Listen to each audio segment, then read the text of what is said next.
Selamlar herkese. Bugün yeni almış olduğum eski adıyla Vamier, şu anki adıyla Gemekay olan markanın yeni çıkarmış olduğu ürünlerden biri olan MK61 adlı klavyeyi inceleyeceğim. Bu klavyeyi almamdaki sebeplerden biri Pudding Keycaps olup uygun bir fiyatla gelmesi oldu. İlk olarak benim aldığım modelde Yellow Switch bulunuyor. Yellow Switch şu an piyasadaki en hızlı switchlerden biri olup çok da smooth bir hissiyata sahip. İlk olarak Keycap'lerden başlayacağım. Keycap'ler Gemekay markasının PBT Pudding Keycap'leri olarak geçiyor. Gördüğünüz gibi. Gayet güzel Keycap'ler. Ama tek beğenmediğim kısım Keycap'lerde bir C ya da B tuşunda altında bir iki yerde bir aksaklık var. Aksaklık dediğim bir boya kesilmesi var. İkinci olarak switch çıkarma aparatıyla geliyor. Gördüğünüz gibi metal switch çıkarma aparatı. Switch çıkarma aparatıyla kolay bir şekilde herhangi bir switchleri çıkarabiliyorsunuz. Herhangi bir switch çıkarabiliyorsunuz. Bu klavyede optik PCB ile geliyor. O yüzden optik PCB olduğu için sadece optik switchler hot swap olarak uyumlu. Yani sadece optik switchleri takabilirsiniz bu klavyeye. Fakat klavyeye ardından yeni bir PCB ekleyerek herhangi bir switch takabilirsiniz. Gördüğünüz gibi switchler böyle yakından.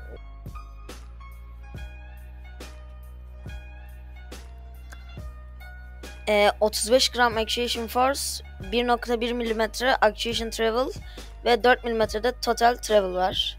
Ve switch'in türü linear. Ardından arkasında gördüğünüz gibi optik bir pin var.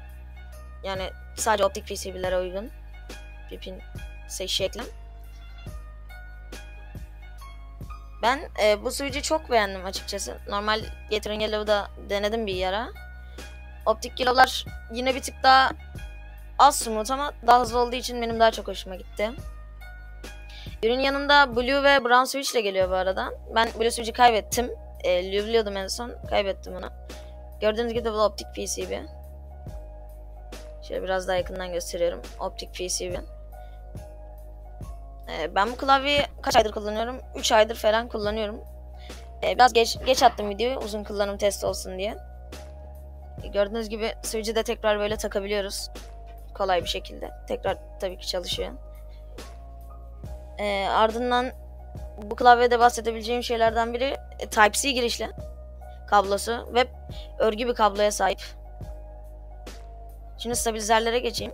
Stabilizerler gördüğünüz gibi çok gösteremeyeceğim. De ışık parlaması oluyor biraz. Evde çok malzemem yok. Sadece telefon. Bir de monitörüm var. Orada gördüğünüz gibi stabilizerlerim var. Stabilizerleri var.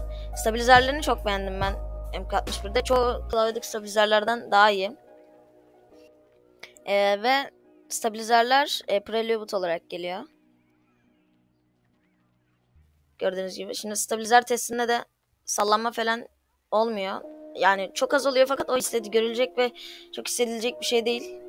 Görüyorsunuz zaten.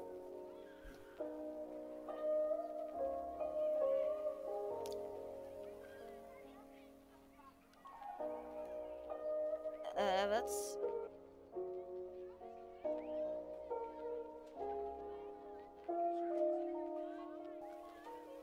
Ardından kablosu gördüğünüz gibi. Örgü bir kablo. Ama ben bu kabloda sadece şu girişi neden böyle yamuk yapmışlar onu pek anlayamadım. Herhalde G61'den bir farklılığı olsun diye kablonun öyle yapmışlar. Normal yapsalar çok daha güzel olurdu aslında. Onu neden öyle yapmışlar bilmiyorum. Fakat yine Type-C olduğu için çok kolay bir şekilde değiştirilebiliyor. Ya bunu herhangi bir custom kablo alıp rahat bakabilirsiniz. Bir de ışık kapalı halini göstereyim. Gördüğünüz gibi. Çok belli olmuyor.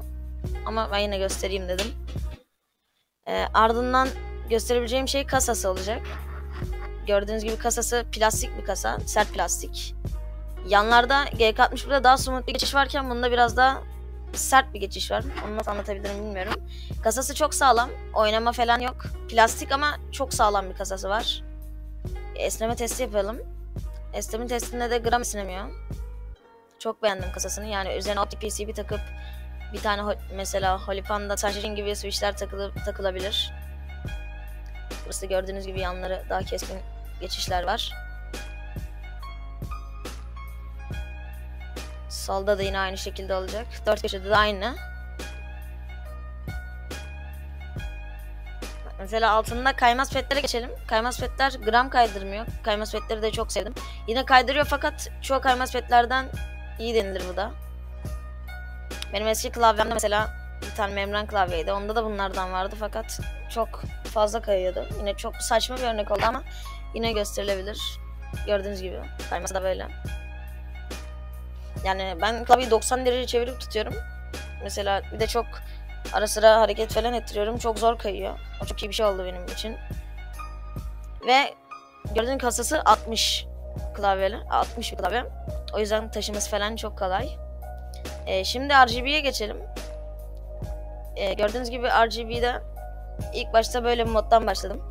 Size full şeyi göstermek için. Evet, ilk modumuz Wave modu.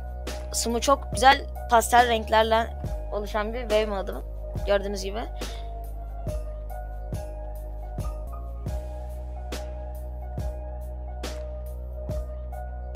Hızını da artırabiliyorsunuz bu arada. Sıradaki mod nefes alma modu. Gördüğünüz gibi nefes alıp veriyor gibi oluyor. Renkler yavaş yavaş geçiyor.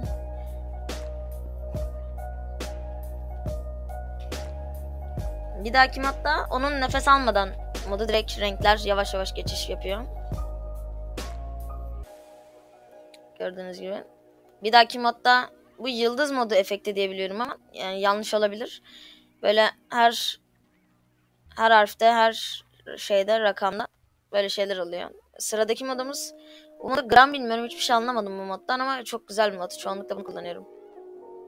Böyle renkler geçiş falan yapıyor, dans ediyor. Sıradaki mod da bu yeşil bir mod. Bunu rengini yine yazılımdan ayarlayabiliyorsunuz. Sıradaki modumuz bu. Arkada mavi bir mavi renk var. Üzerine bastığınızda şerit şerit gidiyor. Bu klavyede, bu modda çoğu insan şeyi göstermiyor. Fn artı backspace'e bastığımızda o arkadaki mavi ışık kapanıyor ve böyle kullanabiliyorsunuz. Çoğu modunda var bunun. Çoğu insan göstermemiş. Ben göstereyim dedim. Sıradaki modda üstten ve sağdan ya da soldan herhangi bir şekildeki şerit görüyorsunuz. Bunda da aynı şey var. Fn artı backspace ile arkadaki kırmızı şeyi kaldırabilirsiniz. Sıradaki modda bastığımız tuşun alttaki RGB'si yanıyor. Burada da arkadaşlar bir efekt var. Onu da Fn artı backspace ile yok edebilirsiniz. Gördüğünüz gibi bastığımız tuş yanıyor. Sıradaki modumuz böyle. Yine bunun yazılımdan RGB rengini değişebiliyoruz. Sıradaki modumuz da böyle. Bu da çok güzel bir mod. Çok beğeniyorum. Yine arkadaki şeyi değişebiliyoruz. Sıradaki modumuz da düz, sade bir mod. Yani renk değişme falan yok. Sadece böyle renkler var. Bunda da Fn artı Enter'la renklerini değiştirebiliyoruz. Evet, RGB bu kadardı. Şimdi ses testine geçelim.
Evet, tekrardan geldim. Şimdi yazılımı anlatacağım.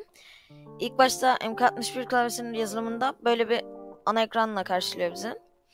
Burada keyboard settings, buradan kaydedebiliyorsunuz kendi şeylerinizi ve solda 4 tane hardware seçeneğimiz var.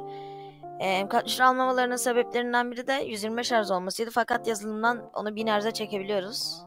Onu da buradan görebilirsiniz. Sonra burada Windows Key Setting var oyun için.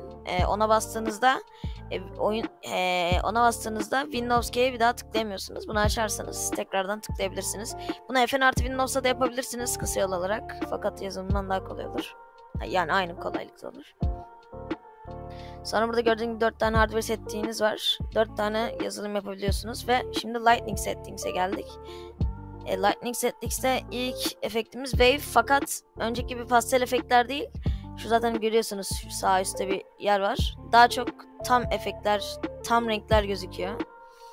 Normalde 50 parlaklıkta geliyor. Siz bunu, yani parlaklık opacity, onu 100 yaparak daha parlak bir görüntü elde edebilirsiniz. Ve ilk geldiğinde 61 böyle geçişleri çok smooth, hiç smooth değildi. Onu da şuradaki gradient'i açarak görebilirsiniz. İkinci efektimiz Conic Band. Bu efekt zaten simgelerinden gördüğünüz gibi Wave'in tam ters efekti, yani sağdan ve soldan geliyor efektler. Yani bunu pek göstermeme gerek yok ama yine ana menüsünü göstereyim size, gördüğünüz gibi. Buradan da opacity'yi ayarlayabiliyorsunuz. Sonra spiral efekti var. Bu spiral efekti çok iyi. Şurada gördüğünüz gibi bu şeyi efekti alıyorsunuz oradan, select'ten. H ve J'nin arasına getirdiğinizde ve opacity'yi 100 yapıp speed'i 2 yapıp gradient açtığınızda gördüğünüz gibi şey oluyor, göremiyorsunuz fakat etrafta mouse'u çevirdiğim gibi bir dalga geçiyor. Çok güzel bir efekt. Bunu da kullanıyorum ben ara sıra. Öbür efektimiz Cycle. Cycle 3. efekt olan, ilk başta gösterdiğim 3. efekt olan teker teker renk değişmenin, yani yavaş yavaş renk değişmenin direkt hızlı geçme versiyonu. Yine gradient açarak ayarlayabilirsiniz. Burada Linear Wave var. Buna bastığınızda bastığınız şeyin sağına ya da soluna doğru bir wave efekti çıkıyor. Sonra Ripple var. Ripple'da da bastığınız tuşun 360 derece her yerinden wave efekti çıkıyor. Sonra Breathing var. Bunu göstermem gerek yok. Nefes alma modu. İkinci mod. Sonra burada Rain var. Soldan sağa doğru renkler geliyor. Ardından burada Fire efekti var. Bunu da biliyordur herkes. Burada da Trigger efekti var. Bastığınız tuş yanıyor. Ve burada Audio Cap var. Sese göre bir wave efekti çıkıyor. Ya tam wave efekti değil fakat alttan bir ışıklandırma yükseliyor. Sonra burada Built-in Effects var. Buradan böyle efektleri şey yapabiliyorsunuz, ayarlayabiliyorsunuz. Ve custom efektler var. Kendi efektlerinizi yapabiliyorsunuz. Mesela buradan 100 ms mi, kaç ms olacağını falan ayarlayabiliyorsunuz. Yani görüyorsunuz zaten. Buradan isimlerini değiştirebiliyoruz. Ve makro settings var. Bunu da pek göstermeye gerek yok. İstediğiniz gibi makro atayabilirsiniz. Ve son olarak Related Program seçeneği var. MK61'in yazılımı bu kadardı.